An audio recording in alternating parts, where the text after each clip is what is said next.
Sejam muito bem-vindos ao Conexões e Negócios. Hoje vamos mergulhar no universo da gestão cultural e entender como a criatividade se transforma em desenvolvimento econômico. Nossa convidada é uma referência no setor, doutora Daniele Barros, a nossa secretária de Estado de Cultura e Economia Criativa do Rio de Janeiro. Além de gestora, ela é professora, contadora de história e a mente por trás da descentralização cultural que alcançou todos os 92 municípios do nosso estado. Sob sua gestão, o Fundo Estadual de Cultura foi regulamentado e o fomento chegou na ponta para quem faz a arte acontecer. Secretária, antes de falarmos de editais, leis e gestão, a senhora é conhecida por ser uma grande contadora de histórias, né, como eu falei. Se a senhora tivesse que resumir o cenário da cultura no Rio de Janeiro como o início de um conto, ele começaria como Era uma vez um estado que... ou já estamos num capítulo da grande transformação? Eita ferro, que bacana essa introdução. Que bom poder rever a minha história aí em frações de segundos sendo contada. Eu sou filha dessa terra aqui de Duque de Caxias. Hoje estamos aqui. É uma honra tê-la aqui. Nesse encontro maravilhoso. E poder lembrar das minhas origens é, sem dúvida, um grande privilégio, porque eu tenho muito orgulho da minha trajetória. Eu sou professora, aprendi a fazer cultura no chão da sala de aula e, de fato, sou uma apaixonada por história, sou apaixonada pela literatura infanto-juvenil. Tinha como uma missão sempre abrir as minhas aulas contando histórias para os meus alunos. E, sem dúvida, poder fazer essa analogia, né, que você me propôs, pensando na minha trajetória também enquanto secretária de Cultura do Estado, é maravilhoso. Eu diria, né, que era uma vez um estado do Rio de Janeiro, um estado muito especial, uma cidade, um estado onde viviam pessoas, né, muito criativas, mas que tinham um desejo muito grande de acessar um recurso público para poder fazer os seus projetos acontecerem. Essas pessoas viviam na capital, bem pertinho do Cristo Redentor, bem pertinho do Pão de Açúcar, bem pertinho do mar, mas também existiam pessoas que viviam lá no interior do estado, bem pertinho das plantações de café, das plantações de hortaliça, mas todas essas pessoas tinham um desejo comum, de colocarem de pé os seus projetos, podendo encontrar no Estado um grande apoio e uma grande motivação. Foi aí, em meio a toda essa situação, que surge uma grande oportunidade. Chega uma turma na Secretaria de Cultura, uma turma que conhece a capital, mas que conhece muito esse interior e tem muito boa vontade para fazer as coisas acontecerem, que descobre que existia um tesouro que estava enterrado e que precisava ser descoberto. A gente descobre o mapa desse tesouro, descobre um pergaminho que aponta para isso e juntos, todo mundo junto, que é uma galera que trabalhava lá na Secretaria de Cultura e que recebeu essa missão, esse chamado, nós começamos a buscar os caminhos para fazer esse tesouro ser descoberto e, uma vez descoberto, partilhado. Não demorou muito tempo, porque a turma era esforçada. Nós deciframos os enigmas do mapa, achamos esse tesouro, conseguimos abrir esse baú e lá dentro estava escrito Fundo de Cultura. E nós resolvemos partilhar todos aqueles recursos do Fundo de Cultura para os fazedores de cultura que moravam na capital e no interior do estado. De lá para cá já foram muitas convocatórias, já foram muitas iniciativas que distribuíram e desconcentraram esses recursos para todo mundo. O conto não termina aqui. Não termina aqui. Tem muitas outras páginas que contam a história da aplicação desse recurso que vem transformando a vida não só daqueles que recebem esse recurso nas suas contas para colocarem de pé os seus projetos, mas especialmente daqueles que são os beneficiários das ações que esses artistas produzem. Não, a gente está acompanhando a transformação que a senhora está fazendo no estado do Rio de Janeiro e a projeção que está tendo a nível nacional. A senhora está de parabéns.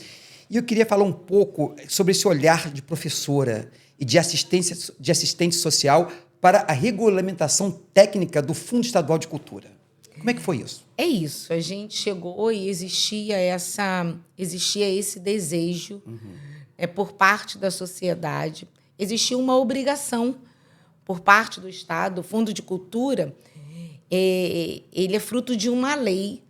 Uma lei que, quando, em 2019, uma lei que não era aplicada há mais de 20 anos e que precisava, de fato, ser regulamentada e precisava, de fato, se tornar viva na vida das pessoas. E a gente enfrenta esse desafio, faz isso acontecer e permite que as pessoas possam, de fato, acessar esse recurso, permitindo que ele possa cumprir, né, o seu papel primordial, que é de fomentar a arte. E não existe arte desassociada dos processos educativos e não existem iniciativas que não visam melhorar a vida das pessoas. E aí a gente acaba criando esse tripé, né? A arte, ela é o fio condutor desse tripé, da educação, da assistência, da transformação. Então, a arte consegue agregar tudo isso e eu creio, né, que a minha vivência de educação, de uma pessoa também devotada às práticas agrárias, da terra, da agricultura familiar, e o fato de ter nascido na Baixada, né, e de ser uma amante, né, desse território, nos projetou para entregar exatamente o que nós estamos entregando hoje em todo o estado do Rio de Janeiro. A senhora, Dani, é conhecida como uma secretária pé na estrada, né? Conseguiu atingir os 92 municípios do nosso estado. Qual foi a história mais marcante que a senhora ouviu em uma dessas visitas ao interior e que provou que a cultura gera impacto real na economia local? Eita ferro! Agora você me pegou, sabe por quê?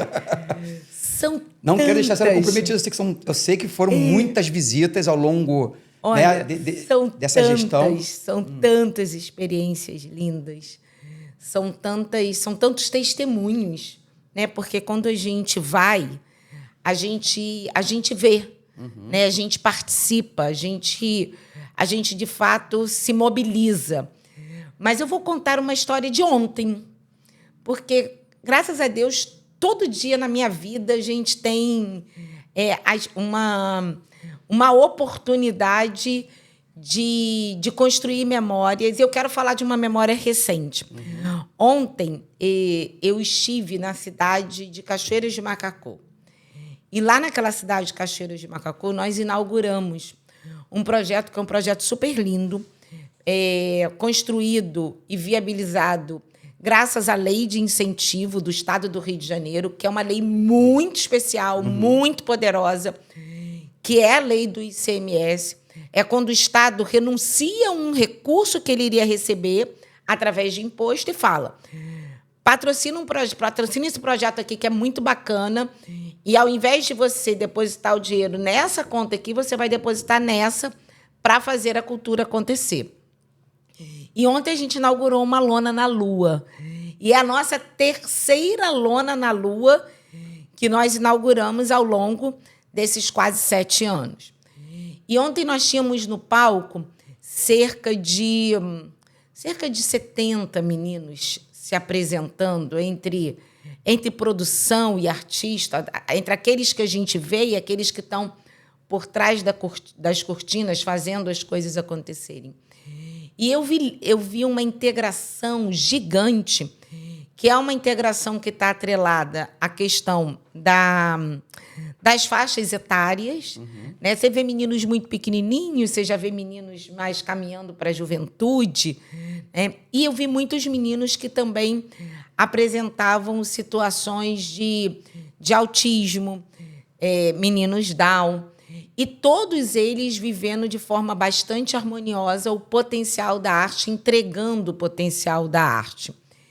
E aí, quando eu estava indo embora do evento, e a gente participou de uma primeira sessão e tinha uma segunda sessão, uma fila enorme de gente querendo entrar, né? Uma mãe me abraçou e falou muito obrigada.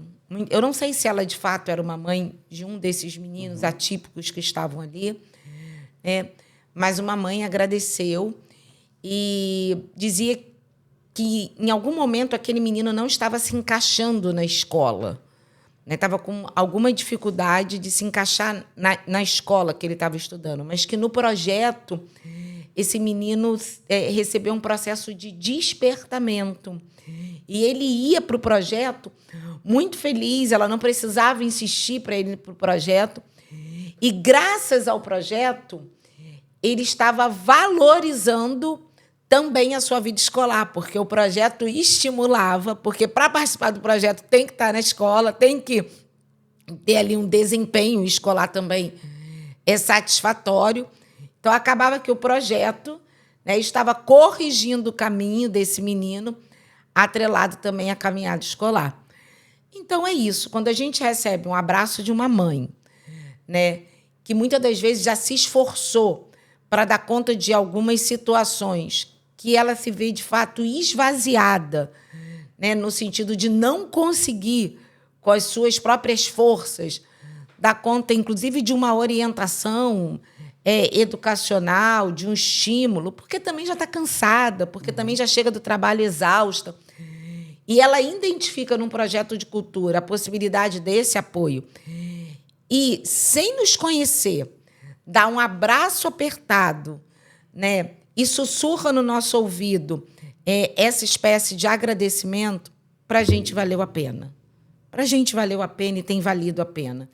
Então, hoje eu quero compartilhar a experiência desse abraço, a experiência desse afeto e o sussurro dessa mãe que me contou isso e que vira combustível para a gente construir muitas outras lonas na Lua, muitas outras oportunidades que vêm transformando a vida das pessoas. Esse projeto da Lona... Lona na Lua. Lona na Lua, que é uma lona cultural. É uma lona cultural. Isso. É uma lona cultural. Ela é fixa, ela vai ficar fixa nesse município ou ela é itinerante? Ela vai ficar fixa nesse município, assim como ela já está fixa na cidade de Tanguá, assim como ela vai ficar ela já está fixa na cidade de Rio Bonito. Ah, sim. Temos um sonho de construir 20 lonas na Lua. Nossa, olha isso, pessoal. No estado do Rio de Janeiro. Então, se você está ouvindo a gente, você é um grande empresário aqui do estado do Rio de Janeiro, você é um pagador de impostos, mas se você entende que os seus impostos podem ter uma destinação também no campo cultural, né? A gente não está pedindo nada mais do que você já paga aos cofres públicos, a gente só quer ter uma oportunidade de conversar com você para te dizer que existe um caminho, né, para que a gente possa transformar a vida das pessoas através daquilo que você paga, mas beneficiando aí o setor cultural e muitos artistas e muitas pessoas que gostariam de aprender, de estar em oficinas culturais, e esse recurso pode viabilizar isso. Fica de olho aí. Fiquem ligados, está vendo? Doutora, o nosso podcast ele foca muito em negócios. Como os editais da Secretaria de Educação são desenhados para que o artista também se entenda como empreendedor? Opa, que coisa boa abordar esse assunto. Porque muitas das vezes, quando a gente fala em mercado, sim, negócio, as pessoas pensam que que esse vocabulário, que está atrelado a esse vocabulário, não tem exatamente uma relação com o setor cultural.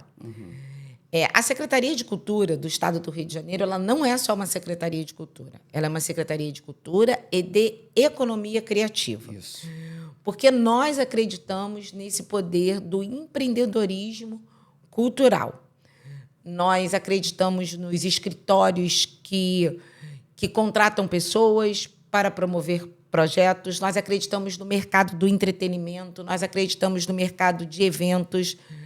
Nós temos indicadores e medições de quanto o emprego formal tem crescido no estado do Rio de Janeiro. Os últimos dados publicados do CAGED, que é um cadastro que verifica os desempregados e os desempregados do estado, ele aponta que, no campo da economia criativa, nós crescemos, em média, anualmente, cerca de 10,4%. Isso no Estado. Isso no Estado. Importante dizer que a cultura ainda nós trabalhamos para isso, mas ainda não é o campo da formalização. A gente ainda tem na cultura, né, muita gente que trabalha via o seu MEI, né, a gente já tem muita gente que trabalha, que é contratado por freelance. Né, então, assim, a formalização ainda não é uma verdade no campo cultural. Mas, ainda assim, o trabalho que a gente vem desenvolvendo de potencialização dessa indústria criativa fluminense já tem reflexo no campo do CAGED, já tem reflexo no campo da formalização. Então, é muito importante que os fazedores de cultura estejam atentos a esse processo de articulação e de institucionalização dos seus negócios. E a gente acredita, sim, que existe um mercado cultural que é muito potente, que é muito pulsante e que as pessoas precisam se ver exatamente nesse lugar, no lugar do empreendedorismo, no lugar daquele que faz, mas que também pode empregar, no lugar daquele que realiza, mas que pode gerar oportunidade para outras pessoas. E é nesse sentido que a gente olha para a economia criativa fluminense. Então, o fazedor de cultura, ele tem esse suporte, ele tem esse apoio dentro da secretaria. Eu quero me formalizar, eu quero aprender como é que eu consigo captar esses recursos, mas não sabe como. Sim, a gente tem uma escola, que é uma escola de cultura. Essa escola tem uma parceria com o Sebrae, uma parceria contratual. Nós contratamos o Sebrae para ser o nosso parceiro nessa escola, justamente para que quando aquela moça, aquele rapaz, aquela pessoa chega lá na Secretaria de Cultura e diz, não sei por onde começar, sou artista, mas preciso dar conta também da gestão da minha carreira, né, e preciso de um estímulo pedagógico para entender por onde eu começo. É nessa hora que a nossa escola de cultura atua, apresenta para ele um leque de convocatórias que ele pode participar, permite que ele olhe para essas convocatórias e veja onde ele se encaixa.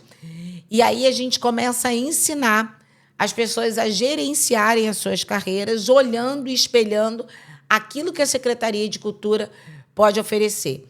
Então, olhar como é que ele se formaliza, se esse projeto é para o MEI, se esse projeto é para o CPF, como ele escreve um projeto, como ele cadastra esse projeto na nossa plataforma Desenvolve Cultura, ganhando uma convocatória, ganhando um edital, como ele faz a execução do projeto, como ele presta conta do projeto.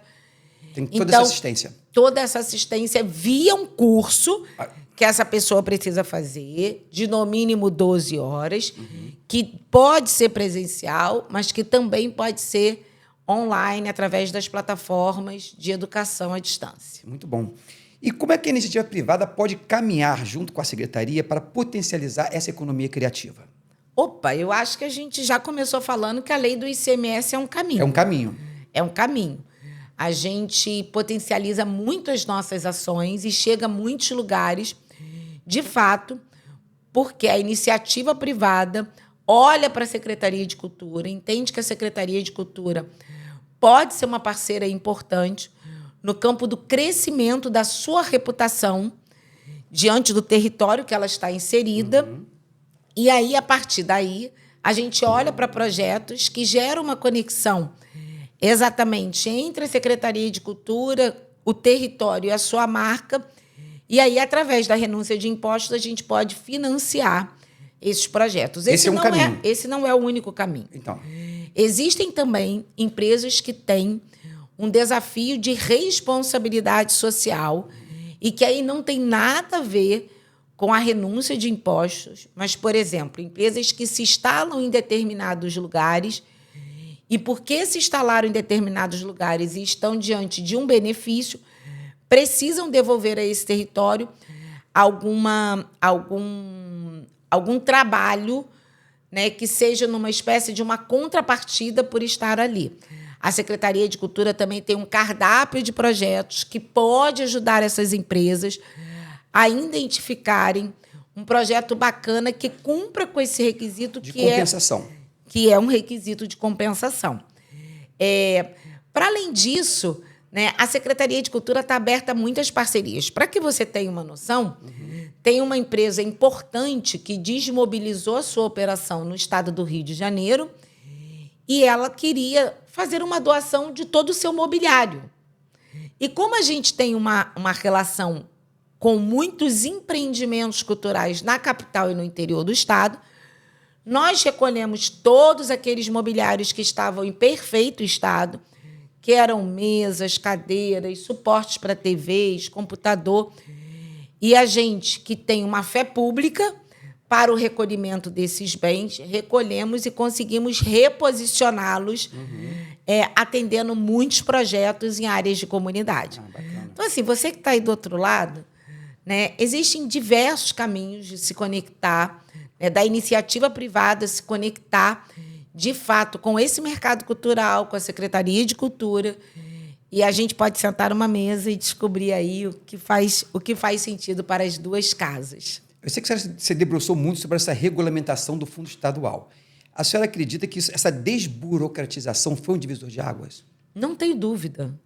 Não tenho dúvida. Vão passar anos. Eu acho que eu posso... Esse é o seu maior legado? Eu posso ocupar muitos outros lugares no campo da criação de políticas públicas, mas eu não tenho dúvida de que a maior entrega, né, da minha carreira foi ter, de fato, destravado o Fundo Estadual de Cultura. Espero que venham outras coisas boas, né? Mas tenho dúvida se darei conta de fazer algo tão grande quanto a gente fez. De fato, a cultura do estado do Rio de Janeiro virou uma página. A gente vive um outro momento. Não existirá retrocessos. Ai, que bom. Pensando exatamente no destravamento do Fundo de Cultura. É lógico que a gente deseja, né, que aquela história, foguete não dá ré, né, que as pessoas, que a gente deseja passar pelos lugares, deixar legados, que outras pessoas venham, ampliem os legados deixados. Mas, de fato, a gente tem hoje, né, uma conexão muito forte com os fazedores de cultura do estado. Eles experimentaram o que é ter um fundo de cultura destravado. Então, eu acredito muito nessa força de mobilização que nós criamos, nessa força de união que nós criamos. Nós somos amigos. Nós criamos laços de afeto e nós criamos laços de responsabilidade com relação ao dinheiro público e ao recurso público. Isso não retrocederá. Porque, independente do lugar que a gente esteja, nós vamos estar sempre ocupando um lugar de ativista cultural, não permitindo, né, que os avanços da cultura retrocedam. Então, é impossível viver sem um fundo de cultura hoje destravado no estado do Rio de Janeiro. Muito bom. Esse é um legado extraordinário. Já trazendo agora um pouco uma visão de futuro, já que nós estamos também no mês de maio, né, o mês da mulher, eu queria saber com a senhora sobre o empoderamento feminino, né? Como gestora e mulher, qual o recado que a senhora deixaria para as empreendedoras que estão tentando ocupar espaço, por exemplo, no setor criativo? Olha, mês de maio é um mês muito especial. Sim. Né? É um mês das mães. Das mães. Né? Eu, que sou uma pessoa cristã, também é o mês onde que as comunidades, né, celebram a família. Eu tenho na minha família a minha maior base e tenho na minha mãe, né, que é a professora dessa cidade, a minha maior inspiração. E sei que a vida da mulher, né, porque sou mulher, porque sou mãe, porque sou filha, sou dona de casa, né, sei que a vida da mulher não é uma vida simples. Porque a gente se divide entre muitas funções e é uma característica muito feminina o desejo de fazer com excelência tudo o que faz. Então, a gente quer ser uma boa mãe, a gente quer ser uma boa filha, mas a gente também quer ser uma boa funcionária pública, a gente quer ser uma boa empregada doméstica, a gente quer ser uma boa médica, uma boa advogada.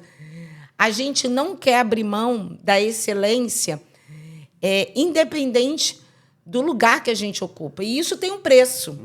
Não abre mão da excelência e buscar fazer bem tudo que a gente faz tem um preço. E, muitas das vezes, esse preço está exatamente no lugar de se autossabotar, se negligenciar em alguns aspectos. Porque, muitas das vezes, a gente dá conta do filho, a gente dá conta do marido, a gente dá conta do emprego, mas a gente não dá conta da gente mesmo, a gente não dá conta de descansar, a gente não dá conta de ver um filme, a gente não dá conta de fazer a comida que a gente mesmo gostaria de comer, a gente não dá conta de um salão de beleza, a gente não dá conta de um spa, a gente não dá conta de um escalda-pés em casa, a gente não dá conta, porque a gente está sempre antenado na necessidade do outro. Então, o exercício que eu tenho tentado fazer, e não é fácil, e não estou dizendo aqui que estou conseguindo, estou dizendo que tenho tentado, mas quero que seja um estímulo para todas as mulheres, especialmente para mulheres que trabalham fora, é também tentar se perceber em meio a esses processos. Não é fácil. Não é fácil se perceber. A gente cresceu muito no sentido de ocupar muitos espaços. A gente ainda está muito longe do lugar onde o público feminino, no lugar que a mulher pode chegar. Estamos muito longe, mas, de fato, estamos muito distantes da onde estávamos. Entretanto, a gente não pode perder esse olhar. O desejo de conquistar, o desejo de chegar, não pode roubar de nós a sensibilidade da gente olhar para a gente mesmo. Porque quando a gente não consegue fazer isso, quando a gente não consegue parar, a vida para a gente. Então, se a gente sabe que em algum momento a vida vai parar a gente, acho que é mais sábio a gente tentar, no meio desse caminho, criar as pausas, renunciar a alguma coisa, para que a gente não seja paralisado pela vida. Olha que depoimento lindo, tenho certeza que isso era um exemplo para muitas mulheres que estão nos ouvindo hoje. Eu sei que a senhora falou muito sobre a desburocratização do fundo, que foi um divisor de águas. Mas olhando agora para frente, para o futuro, qual o principal pilar que a senhora deseja deixar consolidado para a gestão cultural do Estado? Já estou construindo isso. Já estou construindo. Foi fruto da nossa conferência. A gente fez uma conferência muito potente, onde nós reunimos muitos fazedores de cultura em um espaço único no centro da cidade do Rio de Janeiro.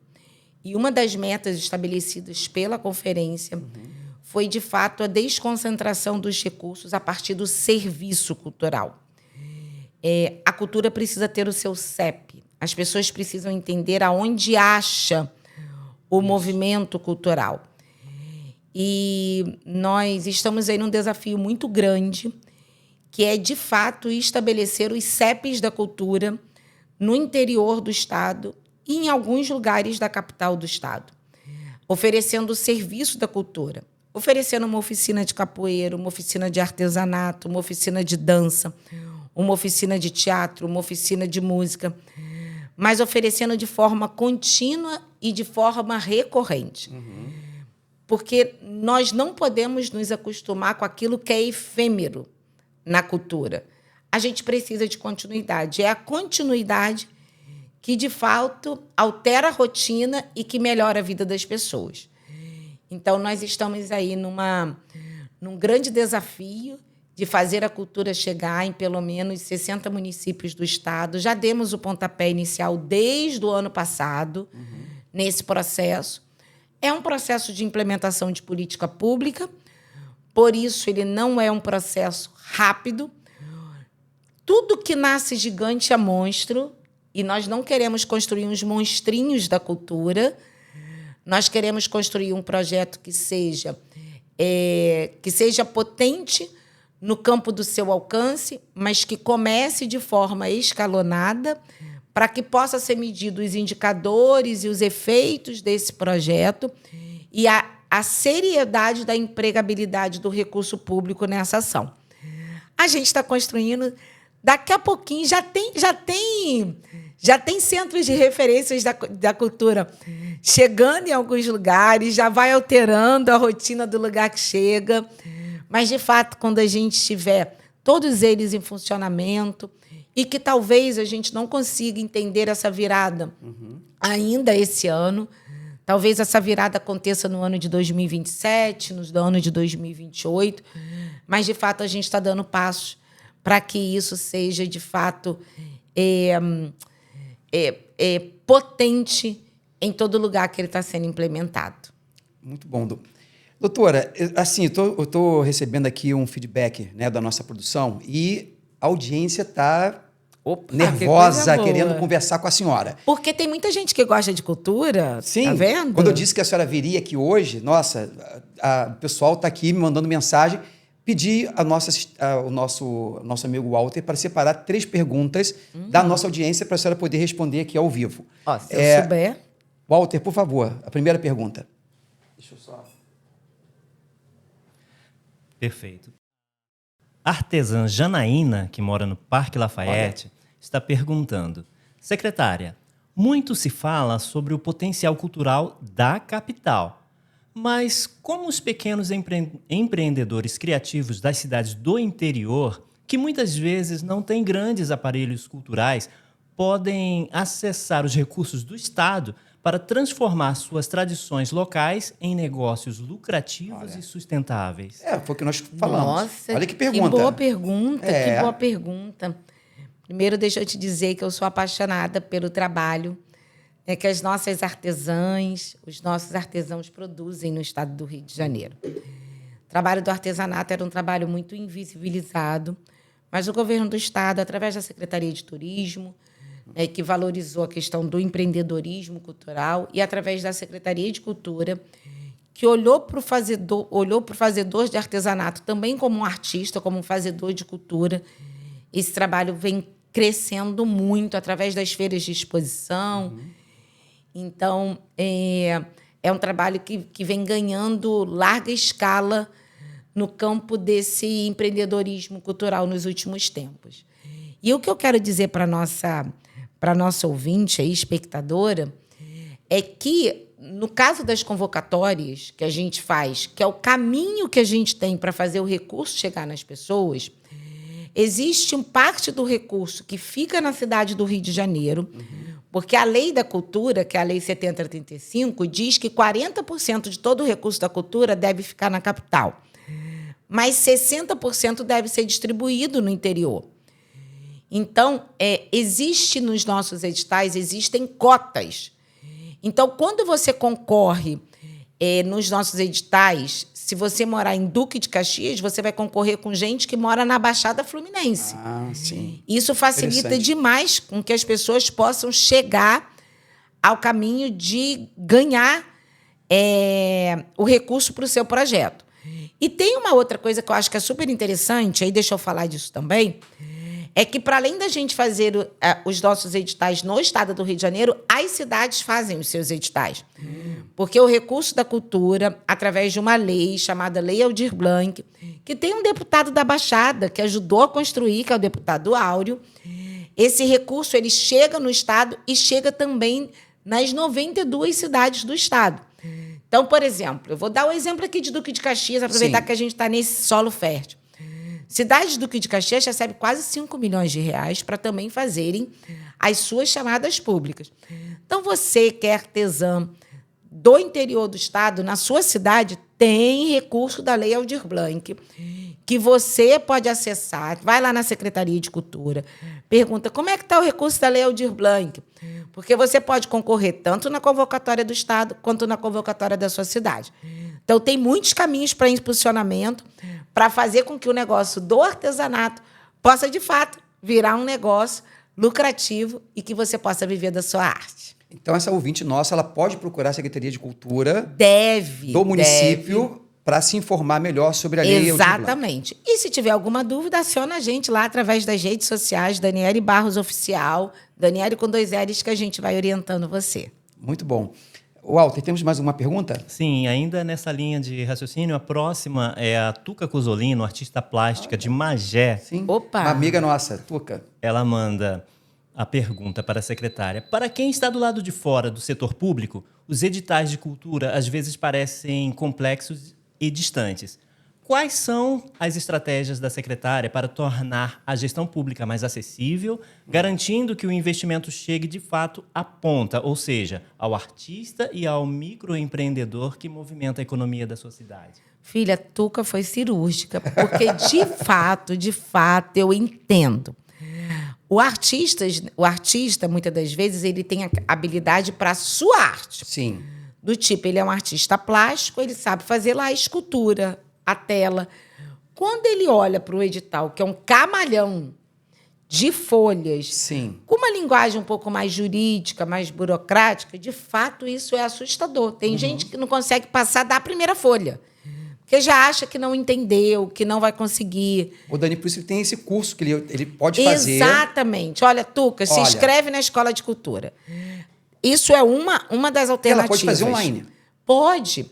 Tem uma outra questão. Nós temos também uma leitura simplificada do edital. Então, a gente lança aquela versão, que é a versão técnica, bastante tecnicista, aquela versão que a Procuradoria aprova. Sim. E depois a gente faz uma versão simplificada. Olha. Para essa pessoa que tem mais dificuldade na leitura do edital, poder ler. E tem uma outra coisa, galera. Muitas das vezes o artista não tem esse conhecimento da produção cultural. E não é crime chamar um produtor cultural para perto e ele se responsabilizar pela escrita do projeto, pela produção do projeto, e você exatamente pela parte artística do projeto. Então, assim, 3 caminhos, né?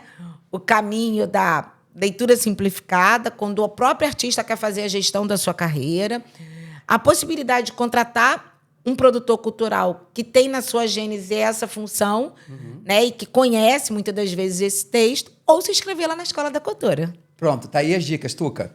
Próxima pergunta, Walter. A próxima pergunta, na verdade, são 2 perguntas em uma, tá? É? Sandra Regina Gomes, que mora na 25 de agosto, ela pergunta... Caxias. Considerando a cultura como um ativo econômico real, como a secretária enxerga a integração entre tecnologia e a economia criativa nos próximos anos? E complementa. Existe um plano para capacitar os produtores fluminenses para as novas demandas do mercado digital e da inovação? Poxa, que Olha. bacana, que bacana. A audiência hoje está... Tá ligada. Olha, é impossível pensar a vida da gente longe da tecnologia. Independente da cultura, independente da economia criativa. É impossível. Né? Nós, hoje, vivemos uma transição. A minha geração vive uma transição. Né? A gente está aprendendo a lidar com a tecnologia a partir do telefone celular, a partir da TV, a partir... Né? Mas o meu filho, quando eu tenho um filho de 9 anos, quando eu não sei fazer alguma coisa, eu chamo meu filho e ele resolve para mim.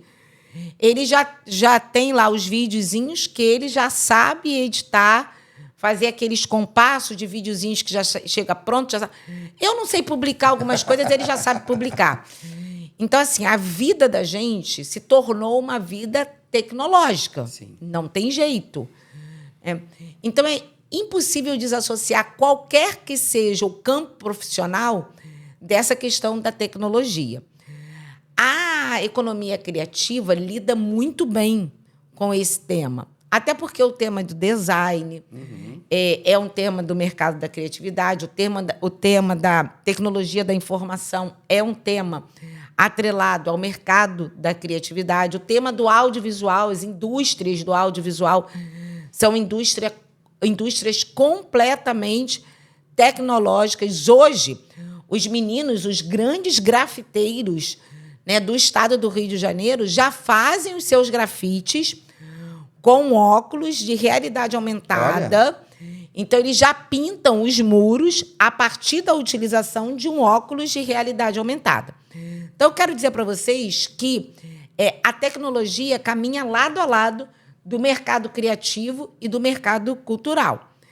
Nós temos iniciativas, sim, que apontam para essa integração. A gente tem programas que são programas em áreas de periferia, que são programas que a gente chama de CRIA-RJ, que vai trazendo os meninos para essa questão das mídias digitais. ensinando como relacionar o seu pequeno negócio com essas mídias digitais, com design, com marca, com influência. Eu tenho convicção de que a gente tem que ampliar isso, mas a gente está aí num caminho promissor também. Está num caminho promissor, dando né? conta aí da nossa juventude. Secretária, estou chegando agora num bloco que eu gosto muito, que é o ping-pong. São respostas rápidas. Eu falo uma frase e a senhora complementa. Um palco inesquecível no Rio de Janeiro. Palco do Teatro Municipal. Uma música que é a cara do Rio. Garota de Ipanema. Contar histórias ou fazer história? As duas coisas. O maior desafio na Secretaria de Estado hoje? Ter um equipamento cultural nos 92 municípios do estado. Um CEP da cultura em cada cidade. Em cada cidade. A economia criativa em uma palavra.